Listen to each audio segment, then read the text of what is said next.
अब देखें, अब जैसे एक्सपोर्ट रेमिटेंसेज है, अब आप स्टेट बैंक ने आज तक ये नहीं किया कि जी every shipment going out of Pakistan has to be consigned to a bank. जब किसी बैंक को कंसाइंड होगी तो वो पेमेंट बैंक की जिम्मेदारी है इधर आना। मनी ट्रेल आएगी।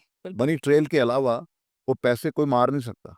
दैट मनी हमारा बैंक करस्पॉन्डिंग बैंक को भेजेगा papers, right. And they are responsible for the transfer of that money.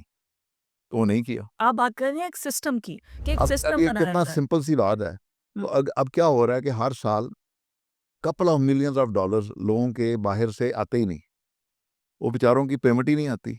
पता चलता बायर ने शिपमेंट छुड़वा ली और वो चला गया बस लेके।